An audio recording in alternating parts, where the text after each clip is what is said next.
Welcome to profit sayings. अस्सलाम वालेकुम वरहमतुल्लाहि वबरकातुहू। वीडियो शुरू करने से पहले एक बार दुरूद पाक पढ़ लें, चैनल को लाइक और सब्सक्राइब कर दें। आपका प्यार ही हमारी हौसला अफजाई है, शुक्रिया। तो आज हम आपको लेकर चलेंगे तारीख के एक बहुत ही अहम मोड़ पर, ग़ज़वाए खैबर। ये सिर्फ एक जंग नहीं थी, ये वो वाक़या था जिसने ना सिर्फ अरब का नक्शा बदला बल्कि इस्लामी रियासत की बुनियादों को हमेशा के लिए मजबूत कर दिया। तो इस पूरी कहानी को समझने के लिए हमारा सफ़र कुछ यूं होगा। सबसे पहले हम देखेंगे कि वो कौन से हालात थे जिनकी वजह से एतमाद टूटा और जंग की नौबत आई। फिर हम मुसलमानों के खैबर की तरफ सफ़र और रास्ते की मुश्किलात का जायज़ा लेंगे। इसके बाद हम जंग के सबसे फैसला कुन लम्हात यानी हज़रत अली का किरदार और किलों की फ़तह को देखेंगे। और आखिर में हम बात करेंगे कि इस अजीम फ़तह के तारीख़ पर क्या असरात मुरतब हुए। देखें, कोई भी बड़ी जंग वो अचानक नहीं होती, इसके पीछे एक पूरी कहानी होती है। खैबर की जंग भी रातों रात शुरू नहीं हुई, बल्कि इसकी जड़ें टूटे हुए वादों और गहरे होते अदम एतमाद में पैवस्त थीं। तो आइए देखते हैं कि ये सब कैसे शुरू हुआ। इस सारी कश्मकश को समझने के लिए हमें पहले खैबर को समझना होगा। मदीना से तकरीबन 165 किलोमीटर दूर ये सिर्फ एक शहर नहीं था, ये एक किला था। अपने नाकाबिले तस्कीर किलों, सरसब्ज बागात और बेपनाह दौलत की वजह से खैबर इस पूरे इलाके में एक बहुत बड़ी फौजी और माशी ताकत समझा जाता था। हैरत की बात यह है कि शुरू में सब कुछ बहुत मुख्तलिफ था। ताल्लुकात की बुनियाद अमन पर रखी गई थी। नबी अकरम सल्लल्लाहु अलैहि वसल्लम ने मदीना हिजरत के बाद मीसाके मदीना के नाम से एक तारीखी मुआहिदा किया था। इसका मकसद था कि मदीना में रहने वाले तमाम ग्रोह, चाहे वो मुसलमान हों, यहूदी हों या दूसरे कबाइल, सब मिलकर एक कम्युनिटी की तरह रहेंगे और एक दूसरे का दिफा करेंगे। ये अपने वक्त का एक इनकलाबी मुआहिदा था। लेकिन अफसोस ये इत्तेहाद ज्यादा देर कायम ना रह सका। इस टाइमलाइन पर आप देख सकते हैं कि ये मुआहिदा कैसे टूटता चला गया। सबसे पहली दरार 2 हिजरी में जंगे बद्र के वक्त पड़ी, जब मदद करने के बजाय गैर जानिबदारी का ऐलान कर दिया गया। फिर इसी साल बनु कैनुका ने खुल्लम खुला मुआहिदा तोड़ा। बात यही नहीं रुकी, 4 हिजरी में बनु नज़ीर की तरफ से कत्ल की साजिश हुई और आखिरी कील तब ठोंकी गई जब 5 हिजरी में बनु कुरैज़ा ने जंगे खंदक जैसे नाजुक मौका पर मदीना के दुश्मनों का साथ दिया। इन तमाम वाक़यात ने खैबर को मदीना मुखालिफ सरगर्मियों का मरकज़ बना दिया और अब तसादुम तकरीबन नागुज़ीर हो चुका था।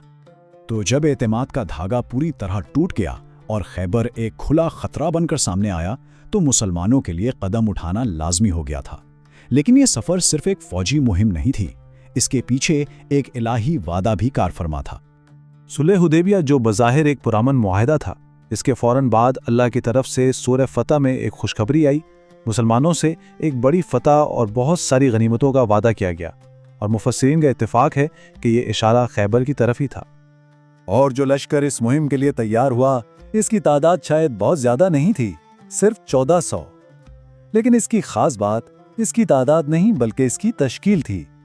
नबी अकरम सल्लल्लाहु अलैहि वसल्लम ने उन मुनाफिकीन को फ़ौज में शामिल करने से साफ इनकार कर दिया जो हुदैबिया के मुश्किल वक्त में पीछे हट गए थे। ये सिर्फ उन वफादारों का लश्कर था जिन्होंने दरख्त के नीचे मौत पर बैत की थी। मुसलमान अभी निकले भी नहीं थे कि उनका रास्ता रोकने की हर मुमकिन कोशिश शुरू हो गई। उन पर माली दबाव डाला गया, खैबर को खबरदार करने के लिए जासूस भेजे गए, यहाँ तक कि मुनाफिकीन ने भी अंदर से साजिश की। उनका इत्तेहादी कबीला बनु गत्तफान मदद के लिए निकला भी, लेकिन एक ऐसी शानदार अफवाह फैलाई गई कि वो अपने घरों को बचाने के लिए वापस भागने पर मजबूर हो गए। यानी महाज सिर्फ मैदान में नहीं था, हर तरफ था। और यहीं पर हमें जंगी हिकमत अमली का एक शानदार नमूना देखने को मिलता है।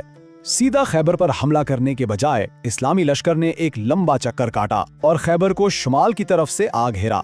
इस एक चाल ने खैबर का शाम की तरफ फिरार और मदद का हर रास्ता बंद कर दिया।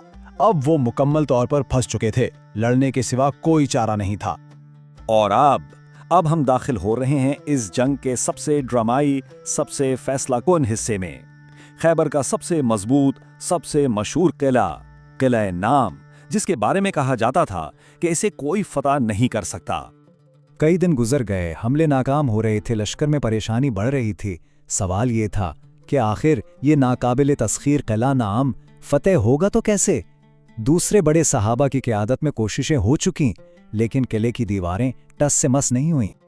और फिर इसी मायूसी और इंतज़ार के आलम में नबी अकरम सल्लल्लाहु अलैहि वसल्लम ने वो तारीखी ऐलान फरमाया जिसने सब कुछ बदल दिया। کل میں جھنڈا اس شخص کو دوں گا جو اللہ اور اس کے رسول سے محبت کرتا ہے اور اللہ اور اس کا رسول اس سے محبت کرتے ہیں۔ ذرا سوچیں، اس ایک جملے نے لشکر میں کیسا جوش بھر دیا ہوگا۔ ہر کوئی دعا کر رہا تھا کہ کاش وہ خوش نصیب میں ہوں۔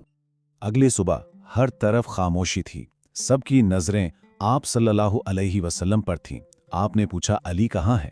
بتایا گیا کہ ان کی آنکھوں میں شدید تکلیف ہے۔ جب حضرت علی کو لایا گیا تو آپ صلی اللہ علیہ وسلم نے اپنا لعاب دہن ان کی آنکھوں پر لگایا، اور تاریخ کہتی ہے کہ ان کی آنکھیں اسی لمحے ایسی ٹھیک ہو گئیں جیسے کبھی کوئی تکلیف تھی ہی نہیں، اور پھر وہ جھنڈا ان کے حوالے کر دیا گیا۔ یہ ایک معجزہ تھا جو آنے والی فتح کا اعلان تھا۔ تو اب میدان میں دو پہاڑ آمنے سامنے تھے۔ ایک طرف تھا مرہب، قلعہ نام کا کمانڈر، ایک دیو جیسا پہلوان جس کے بارے میں مشہور تھا کہ وہ اکیلا 1000 سواروں پر بھاری ہے، اور دوسری طرف تھے شیر خدا حضرت علی ابن ابی طالب، جن کی بہادری اور جنگی مہارت کی مثال نہیں ملتی تھی۔ مرہب قلعے سے باہر نکلا، اپنے غرور میں چور اور رجس پڑھتے ہوئے للکارا، خیبر جانتا ہے کہ میں مرہب ہوں، ہتھیاروں سے لیس ایک آزمودہ جنگجو، جب شیر آگ کے شعلوں میں آگے بڑھتے ہیں۔ اس کے جواب میں حضرت علی نے طور جلال کے ساتھ فرمایا، میں وہ ہوں جس کی ماں نے اس کا نام حیدر یعنی شیر رکھا، جنگل کے اس شیر کی طرح جس کا چہرہ ہیبت ناک ہے۔ میں تمہیں اس کا پورا بدلہ دوں گا۔ اور پھر تاریخ نے دیکھا کہ ایک ہی وار، صرف ایک وار میں شیر خدا کی تلوار محراب کے خود کو چیرتی ہوئی اس کے سر میں اتر گئی۔ خیبر کا سب سے بڑا چیمپئن زمین پر تھا۔ یہ صرف ایک شخص کی موت نہیں تھی، یہ خیبر کے محافظوں کے حوصلے کی موت تھی۔ یہی وہ لمحہ تھا جس نے جنگ کا پاسا پلٹ دیا۔ مرہب کا گرنا صرف ایک جنگجو کا گرنا نہیں تھا، یہ خیبر کے دفاع کی دیوار کا گرنا تھا۔ یہاں سے ایک ڈومینو ایفیکٹ شروع ہو گیا اور باقی قلعے ایک ایک کر کے گرنے لگے۔ آئیے دیکھتے ہیں کہ باقی دفاعی لائنیں کیسے ٹوٹیں۔ اس بڑی جنگ اور خون ریزی کے بیچ ایمان کی ایک ایسی کہانی بھی ہے جو دل کو چھو لیتی ہے۔ ایک چرواہا جو دشمن کی بکریاں چرا رہا تھا، نبی اکرم صلی اللہ علیہ وآلہ وسلم کے پاس آیا اور فوراً اسلام قبول کر لیا۔ جب اس نے امانت رکھی بھیڑوں کا پوچھا تو اسے کہا گیا کہ اللہ پر بھروسہ کرے۔ وہ جنگ میں اترا اور شہید ہو گیا، اس حال میں کہ اس نے ایک بھی نماز نہیں پڑھی تھی۔ یہ واقعہ اس گہرے ایمان کو ظاہر کرتا ہے جو اس لشکر کی اصل طاقت تھی۔ یہ جنگ صرف تلوار کی طاقت سے نہیں بلکہ عقل اور حکمت سے بھی لڑی جا رہی تھی۔ قلعہ زبیر کی فتح اس کی بہترین مثال ہے۔ ایک مخبر نے قلعے کو پانی پہنچانے والے خفیہ چشموں کا راز بتا دیا۔ مسلمانوں نے پانی کا راستہ بند کر دیا اور قلعے میں موجود فوج کو باہر نکل کر کھلے میدان میں لڑنے پر مجبور کر دیا گیا، جہاں ان کی شکست یقینی تھی۔ کوئی بھی فوج خالی پیٹ نہیں لڑ سکتی اور مسلمان لشکر شدید بھوک کا شکار تھا۔ قلعہ صاب کی فتح صرف ایک فوجی کامیابی نہیں تھی، یہ اس لشکر کی زندگی کی ضمانت تھی۔ جب اس قلعے کے خوراک اور ہتھیاروں سے بھرے گودام مسلمانوں کے ہاتھ لگے تو اس نے نہ صرف ان کی بھوک مٹائی بلکہ ان کے حوصلے آسمان تک پہنچا دیے۔ یہ چارٹ یہ پوری مہم کا خلاصہ ہے۔ آپ صاف دیکھ سکتے ہیں کہ پہلی اور سب سے مشکل رکاوٹ قلعہ نام تھی، لیکن جیسے ہی یہ گرا مومنٹم بدل گیا۔ اگلے قلعے حکمت عملی سے فتح ہوئے اور اس کے بعد باقی قلعے تو بس ایک کے بعد ایک تیزی سے گرتے چلے گئے، جیسے ڈومینو گرتے ہوں۔ خیبر فتح ہو چکا تھا، میدان جنگ خاموش ہو گیا تھا، لیکن اس فتح کی گونج آنے والی صدیوں تک سنائی دینی تھی۔ آئیے دیکھتے ہیں کہ اس نے عرب کی تاریخ کا رخ کیسے موڑا۔ تو اس فتح کے نتائج کیا نکلے؟ آئیے ذرا دیکھتے ہیں۔ فوجی طور پر مدینہ کے لیے خیبر کا خطرہ ہمیشہ کے لیے ختم ہو گیا۔ معاشی طور پر ایک منصفانہ معاہدہ ہوا جس میں زمین آدھی پیداوار کے بدلے یہودیوں کو واپس دے دی گئی۔ مسلمانوں کو بہت سا مال غنیمت ملا جس نے اسلامی ریاست کو مستحکم کیا، اور سماجی طور پر سردار کی بیٹی حضرت صفیہ کا اسلام قبول کرنا اور نبی اکرم صلی اللہ علیہ وسلم سے نکاح دو کمیونٹیز کے درمیان ایک نئے باب کا آغاز تھا۔ تو خلاصہ یہ ہے کہ خیبر کی فتح نے اسلامی ریاست کی بنیادوں میں وہ پتھر رکھا جس پر مستقبل کی عمارت کھڑی ہونی تھی۔ اس نے مدینہ کی شمالی سرحد کو محفوظ کیا، مخالفین کی کمر توڑ دی اور اسلامی ریاست کو خطے کی سب سے بڑی طاقت کے طور پر اسٹیبلش کر دیا۔ تو آخر میں یہ سوال سوچنے کے لیے رہ جاتا ہے کہ خیبر کی یہ فتح جو ایمان، حکمت عملی اور بہادری کا ایک بہترین امتزاج تھی، کیا یہ صرف ایک جنگ کی کہانی ہے یا یہ عالمی تاریخ کا وہ فیصلہ کن موڑ ہے جس کے اثرات آج تک محسوس کیے جا سکتے ہیں؟ اس تاریخی سفر میں ہمارے ساتھ شامل ہونے کا شکریہ۔ अगर आप दुनिया की तारीख जानना और अपनी ज़िंदगी को बेहतर बनाना चाहते हैं तो बराई करम लाइक करें, सब्सक्राइब करें और इसे अपने ख़ानदान और दोस्तों के साथ शेयर करें।